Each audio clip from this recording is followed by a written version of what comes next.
പശുക്കിടാവിനെയൊക്കെ അടിച്ചുകൊണ്ട് പോകുന്നത് കേട്ടിട്ടുണ്ട്. പക്ഷേ ഒരു സ്വതന്ത്ര പരമാധികാര രാജ്യത്തിൻ്റെ പ്രസിഡന്റിനെയും പത്നിയെയും അവരുടെ ഭവനത്തിൽ നിന്നും അടിച്ചു മാറ്റി കൊണ്ടുപോകുക എന്ന് പറഞ്ഞാൽ ലോക ചരിത്രത്തിൽ സമാനതകളില്ലാത്ത ഒരു കാര്യമാണ്. എണ്ണയിലാണ് അമേരിക്കയുടെ കണ്ണ് എന്നത് നിസ്സംശയം പറയാം. കാരണം ഡൊണാൾഡ് ട്രംപ് ഈ കാര്യം ലോകത്തോട് പറഞ്ഞപ്പോൾ തന്നെ പറഞ്ഞല്ലോ, അമേരിക്കൻ എണ്ണ കമ്പനികൾ വെനിസ്വേലയിൽ ചെന്നിറങ്ങാൻ പോവുകയാണ്, അതിൻ്റെ പരിഹാരം നീ കണ്ടേലേ പറ്റൂ, ഞാൻ നിന്നെ ഭക്ഷിക്കാൻ പോവുകയാണ്. ഇത് തന്നെ ഇതേ ചിന്തയാണ് അമേരിക്കയ്ക്ക്. എന്തായാലും ഒരു കാര്യം കണ്ടെത്തണം. സദ്ദാം ഹുസൈനെതിരെ കണ്ടെത്തിയല്ലോ, അമേരിക്കയോട് പൊരുതി നിൽക്കാൻ വെനിസ്വേലയ്ക്ക് ആവില്ല, ഭൗതികമായി ആവില്ല, മിലിറ്ററിസ്റ്റിക്കലി ആവില്ല. അതുകൊണ്ട് de facto Venezuela is under the control of the largest military power called United States of America.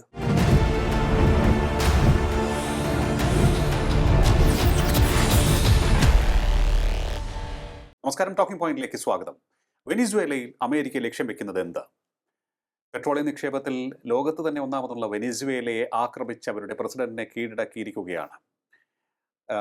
Donald Trump ലക്ഷ്യം വെക്കുന്നതും അതിൻ്റെ സാധ്യതകളും പരിശോധിക്കുകയാണ് ടോക്കിംഗ് പോയിന്റ് ഇന്ന്.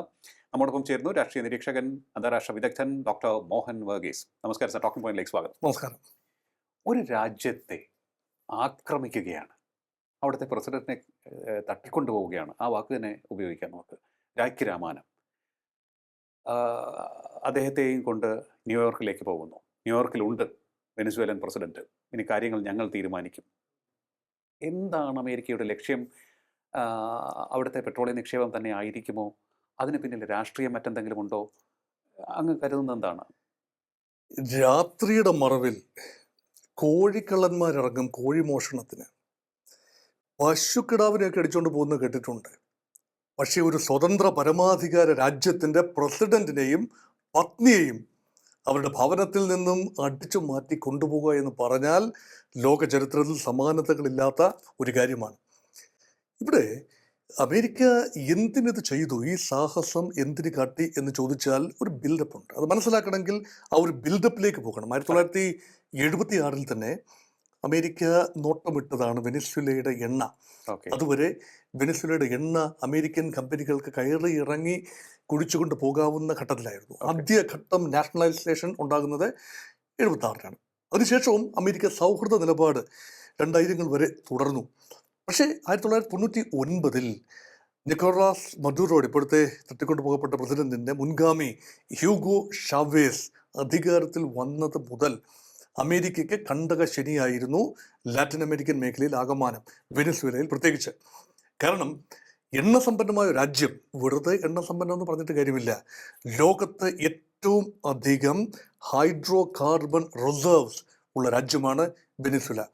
ലോകത്താകെയുള്ള പെട്രോളിയം, അതായത് ക്രൂഡ് ഓയിൽ നിക്ഷേപത്തിൻ്റെ ഏതാണ്ട് 17 മുതൽ 18% വരെ, അതായത് സൗദി അറേബ്യക്ക് ഉള്ളതിനേക്കാൾ കൂടുതൽ, റഷ്യക്ക് ഉള്ളതിനേക്കാൾ കൂടുതൽ എണ്ണ നിക്ഷേപമുള്ള രാജ്യമാണ്. പക്ഷേ അൺഫോർച്ചുനേറ്റ്ലി ഇത് മുഴുവൻ എക്സ്ട്രാക്ട് ചെയ്യാൻ പറ്റുന്ന ടെക്നോളജി വെനിസ്വേലയുടെ കയ്യിലില്ല.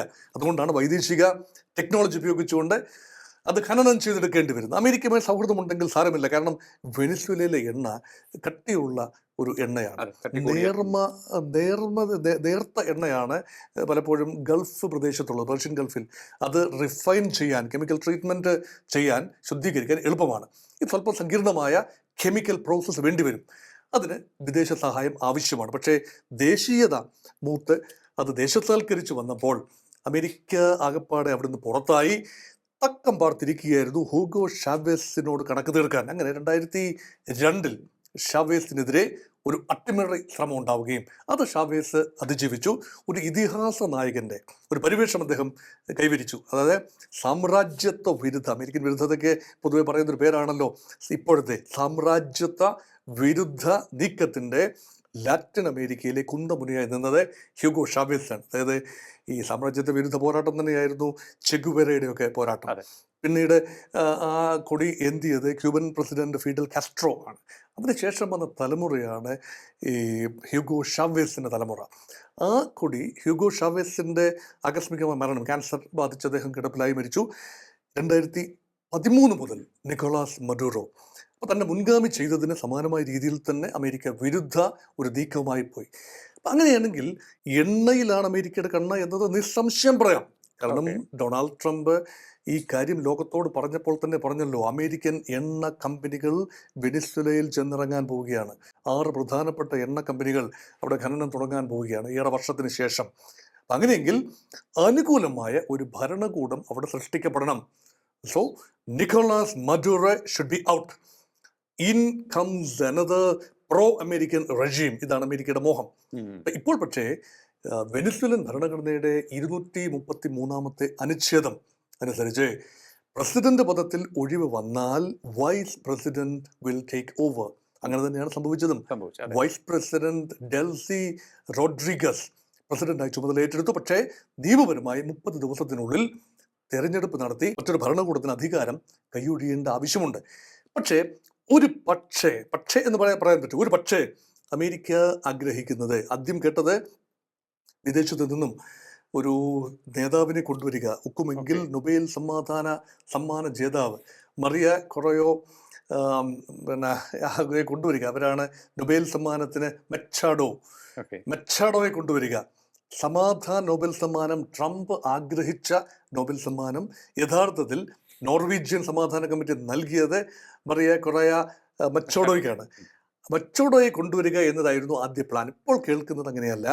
മറിച്ച് ഇപ്പോഴത്തെ വൈസ് പ്രസിഡന്റ് ഡെൽസി റോഡ്രിഗസിനെ തന്നെ തുടരാൻ അനുവദിച്ചുകൊണ്ട് അമേരിക്കൻ കമ്പനികൾക്ക് സ്വതന്ത്രമായി വിഹരിക്കാനുള്ള അന്തരീക്ഷം ഉണ്ടാക്കിയെടുക്കുക. So whoever is at the helm of affairs in Venezuela will be a certain American stooge എന്ന നിലയിലാണ് ഇപ്പോൾ കാര്യങ്ങൾ നടക്കുന്നത്. ആ രീതിയിൽ അമേരിക്ക കാര്യങ്ങൾ കൊണ്ടെത്തിച്ചു. തട്ടിക്കൊണ്ടു പോകപ്പെട്ട പ്രസിഡന്റ് അമേരിക്കയിൽ ഇപ്പോൾ വിചാരണയാണ്. എന്താണ്? Narco terrorism. അത് വലിയ രസകരമായ കാര്യമാണ്. പണ്ട് ചെന്നായ ആട് അല്ലെങ്കിൽ പുലി ആടൊരു കഥയുണ്ട്. പുലിക്ക് ആടിനെ കഴിക്കണം, ഭക്ഷിക്കണം. വെള്ളം കുടിച്ചുകൊണ്ടിരുന്ന ആടിനോട് പറഞ്ഞു, ഞാൻ നിന്നെ ഭക്ഷിക്കാൻ പോവുകയാണ്. ആട് ചോദിച്ചു, ഞാൻ എന്ത് തെറ്റാണ് ചെയ്തത്? അല്ല, നീ എൻ്റെ കുളം കലക്കി, എൻ്റെ വെള്ളം കലക്കി. ആട് പറഞ്ഞു, സാങ്കേതികമായി വെള്ളം മുകളിൽ നിന്ന് താഴേക്കാണ് ഒഴുകുന്നത്. ഞാൻ താഴെയാണ് നിൽക്കുന്നത്, അങ്ങ് മുകളിലാണ് നിൽക്കുന്നത്. അങ്ങയുടെ വെള്ളം താഴെ നിന്നുകൊണ്ട് കലക്കാൻ എനിക്കാവില്ല. എന്നാൽ ശരി, എന്തായാലും നീ ഇത്രയും പറഞ്ഞതല്ലേ, നീ അല്ല, നിന്റെ വല്യപ്പൻ മുതുമുത്തച്ഛൻ വെള്ളം കലക്കിയിട്ടുണ്ട്. അതിൻ്റെ പരിഹാരം നീ കണ്ടേലേ പറ്റൂ. ഞാൻ നിന്നെ ഭക്ഷിക്കാൻ പോവുകയാണ്. ഇത് തന്നെ, ഇതേ ചിന്തയാണ് അമേരിക്കയ്ക്ക്. എന്തായാലും ഒരു കാര്യം കണ്ടെത്തണം. സദ്ദാം ഹുസൈനെതിരെ കണ്ടെത്തിയല്ലോ, WMD, weapons of mass destruction. ജൈവായുധങ്ങൾ, രാസായുധങ്ങൾ, ഒരുപക്ഷെ അണുവായുധങ്ങൾ ഉൾപ്പെടെ സദ്ദാം ഹുസൈൻ്റെ കൈവശമുണ്ട്. അവസാനം പരിശോധിച്ച് നോക്കിയപ്പോൾ ആടുമില്ല, ആട് കിടന്നിടത്ത് രോമവുമില്ല എന്ന മട്ടിലായി ഇറാഖിലെ കാര്യം. തൂക്കിക്കൊന്നു. ഇത് തന്നെയല്ലേ സംഭവിച്ചത് ബിൻ ലാഡന്റെ കേസിൽ?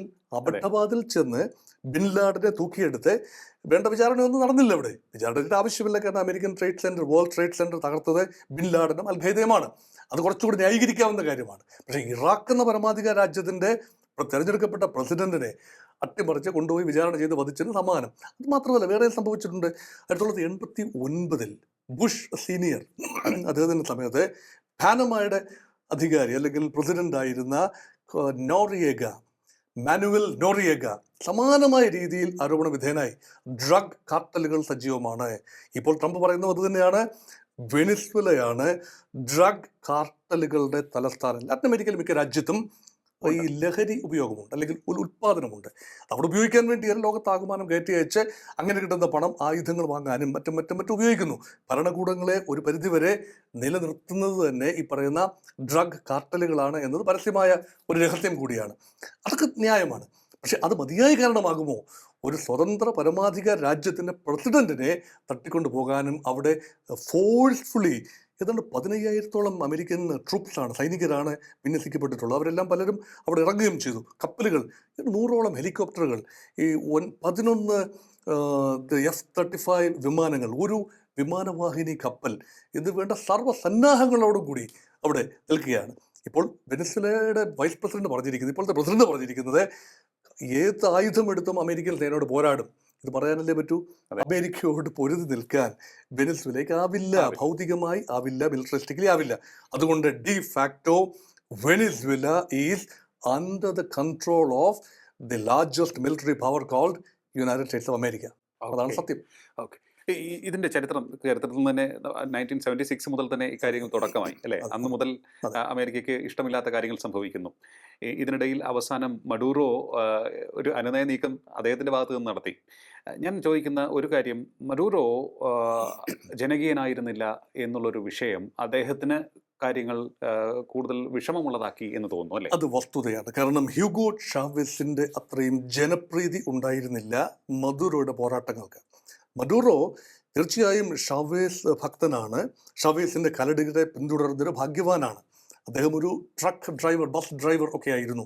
എളിയ നിലയിൽ നിന്നും തുടങ്ങി രാജ്യത്തിൻ്റെ ഭരണാധികാരിയായി, വിദേശകാര്യമന്ത്രിയായി, അതുപോലെ പാർലമെൻറ്റിൻ്റെ അധ്യക്ഷനായി, അവസാനം പ്രസിഡൻ്റായി മാറി. പക്ഷേ അദ്ദേഹത്തിനെതിരെ നടന്ന പല പ്രക്ഷോഭങ്ങളെയും മുറുക്ക് മുഷ്ടി കൊണ്ട് അടിച്ചമർത്തി എന്ന പേരുദോഷം നിക്കോളാസ് മഡൂറോ കേട്ടു. മാത്രമല്ല 3 തെരഞ്ഞെടുപ്പാണ് അദ്ദേഹത്തിൻ്റെ കാലത്ത് നടന്നത്. 2013 തെരഞ്ഞെടുപ്പിൽ വിത്ത് നാരോ മാർജിൻ ഹി വൺ. വലിയ ഭൂരിപക്ഷത്തിന് ഹ്യൂഗോ ഷാവേസ് മരിച്ചതിന് ശേഷം നടന്ന തെരഞ്ഞെടുപ്പാണെന്ന് ഓർക്കണം. അതെ. അപ്പോൾ തൻ്റെ പിൻഗാമിക്ക് വൻ ഭൂരിപക്ഷം നൽകാൻ വെനിസ്വേലൻ ജനം തയ്യാറായില്ല. അതൊരു പക്ഷേ നീതിപൂർവമായി നടന്ന തെരഞ്ഞെടുപ്പ് തന്നെയാണ്. വൻ ഭൂരിപക്ഷം പ്രതീക്ഷിച്ച് തിരിച്ചടി ലഭിച്ചു. പക്ഷേ നാരോ മാർജിനിൽ അധികാരത്തിൽ വന്നു. പിന്നീട് നടന്ന 2 തെരഞ്ഞെടുപ്പുകൾ, 2024 അവസാനം നടന്ന തെരഞ്ഞെടുപ്പ് ഉൾപ്പെടെ പൂർണ്ണമായി റിഗ്ഡ് ആയിരുന്നു എന്നാണ് നിഷ്പക്ഷ നിരീക്ഷകന്മാരുടെ അഭിപ്രായം. അമേരിക്കൻ പ്രോപ്പഗൻഡ മാത്രമല്ല, അല്ലാത്ത വേൾഡ് ഏജൻസികളും പറയുന്നത് അങ്ങനെയാണ്. അങ്ങനെയെങ്കിൽ നിക്കോളാസ് മഡൂറോ അല്ല യഥാർത്ഥത്തിൽ ജയിച്ചത്, പ്രതിപക്ഷ സഖ്യമാണ് ജയിച്ചത്.